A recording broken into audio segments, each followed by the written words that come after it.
Hello, this is the last video in the tutorial for blind solving a Rubik's Cube. And you need to learn how to memorize, so that's what I'm going to teach you today. So, basically to start off memorization, I'm just going to teach you how I do memorization. And what I do is, I'm going to start with corners. I assign each corner a number, and I assign each sticker of an edge a letter. And then you learn a sequence, and I'll explain how you do that, because I'm going to be mixing in a blind solve example in here, but I'm not going to actually do the solve. So, I'm going to show you how to do corners first. How I memorize the corners is like this. 1, 2, 3, 4, 5, 6, 7, 8. And you can do any way. You can do 1, 2, 3, 4, or you can do 1, 2, 3, 4, or 1, 2, 3, 4. It doesn't really matter. But what I do is from the perspective of the top. It's 1, 2, 3, 4, then 5, 6, 7, 8. And that's how I memorize the corner. And also the way I memorize orientation is I point to the corner, I tap the corner, and say either plus or minus. Plus for clockwise orientation, and minus for counterclockwise orientation. Pretty basic for the orientation of corners. So come up with a number system of the corners that works for you. For me, it's 1, 2, 3, 4, 5, 6, 7, 8, like I said before. And now I'm going to move on to edges. Now, I suggest that you take this memorization, because once I explain it, it's probably going to stick in your head. So, what you're going to do is start with this sticker. So it's going to be A, B, C, D, E, F, G, H. Then you're going to come back here and go I, J, and go around K, L, M, N, O, P. And then you're going to go down, opposite A, you go Q, R, S, T, U, V, W, X. And there is no Y and Z because there aren't enough stickers for that. So it just goes up to X. And I'm not going to review it because I waste time like that. So just replay the video until it sticks in your head. And now, that's it for memorization. Now, okay, I scrambled the cube, and if you want to follow along with the same scramble, the algorithm is in the description. So, basically this has, this is where I'm going to teach you. This is the scramble I'm going to be using to teach you the memorization process. Now, what you're going to do is you're going to start with corners. You need to look at each corner except for this one, because this one will not be affected. So you just have to look at every corner except for this one. Okay? And you're going to see which way it needs to be oriented. So what you're going to start with is this one, and you're going to see this needs to turn clockwise. So you're going to remember plus. You see that this one needs to turn counterclockwise, so you're going to do minus. And this one also needs to turn counterclockwise, so you're going to memorize minus.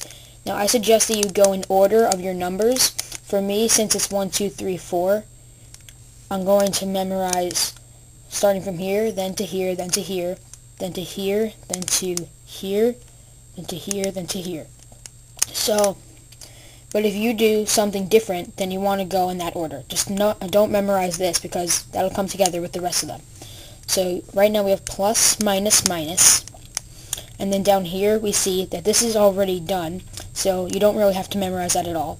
See that this one is also already oriented, so we don't have to memorize these two at all.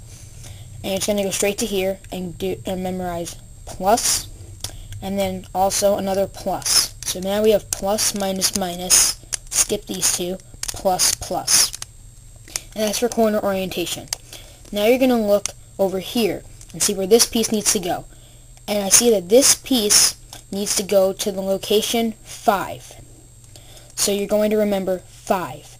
And now this is where you're going to actually move on to the next one. You're just going to remember that you're just going to start with whatever's in the undisturbed zone and know that it needs to go to 5. Now you're going to look at what's in the 5 location, and you're going to see where this needs to go. And that needs to go, for me, it needs to go to 3.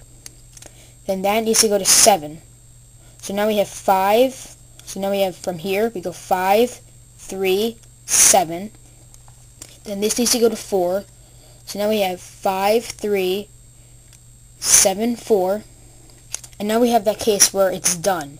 So actually we got very lucky here because we're already done. So it's just 5, 3, 7, 4. Now here's a tip to help you memorize this a little bit easier. You just want to like treat it like a phone number. And you're going to try to memorize it like a phone number. Start with 3 digits and then do 4 digits. And then if it works out that way, you automatically have parity because you know that 7 digits is an odd number of times you do the algorithm. But if it doesn't work out like that and you get an even number of times, then you'll memorize 4 and then 4 because usually it's only 7 or 8.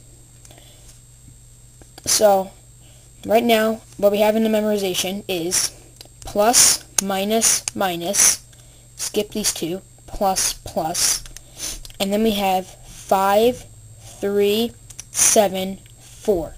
And now we're done with corners. Now you're going to move on to the edges. You're going to look at what's in this location because this is your undisturbed zone. And you're going to see that this needs to go to, and we're going to do this very similar with the corner sequence, this needs to go to X. So you're going to memorize X. Now what's in the X sticker location, this needs to go to the A sticker location. So you're going to memorize X, A, and now this needs to go to D. So you're going to memorize X, D, no, X, A, D, sorry. So you're going to memorize X, A, D, see where this needs to go, O, X, A, D, O, T, and now you'll see that this needs to go to F, but since it's already going to be in the undisturbed zone, it's just going to be flipped wrong. So you don't memorize E or F. And also, I should have said this before, but when you're doing corners, you don't memorize what for me is 2. So right now we have X, A, D, P, no, D, P, I said it was, no, D, O, sorry, X, A, D, O, T. Now, at this point, you're going to do the same thing that you do with corners, except you're going to switch out the easiest edge. For me, it would have been this one. The next easiest one would have been either X or H, but those are also out of the way. So, what we're going to do is just we're going to take what's in here. So then we'll go from there, and we'll do, so we have X, A, D, O, T, and we'll go to Q. Now right here you're going to notice already that it's very hard to memorize the letters. And the reason I do letters for edges is because you can mix the letters together using the vowels to make a word, any random word. So with X, you can't really make a word that starts with X unless you do like the X sound. But that doesn't really usually work out. So we're just going to go to the next one, and that's A. So you could start making a word with A, and then you go to D. So that'd be add, and then you have O, so you could say ADOT, or ADO. And then once you go to T, you could say ADOT. And actually that's 2 words in English. So you go X, ADOT, and then you would go to Q. Now automatically that makes things a lot easier. And you're just going to do that with the rest of them. So you have X, and then we have ADOT. Then when we do Q, we go to I. And usually when there's no U after the Q, I just memorize it as like a K sound. So that'd be K. You just have to remember that's a Q. So you do Q, I, then that goes to N, that goes to K.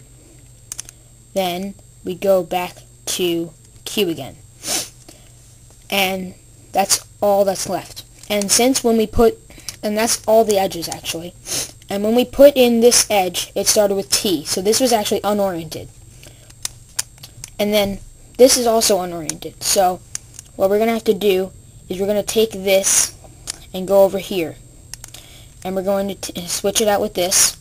And you would memorize U. And then you memorize V. So yeah, it flips it, and it also flips this one in the process. So that's memorization and the example solve, sort of. So yeah, bye.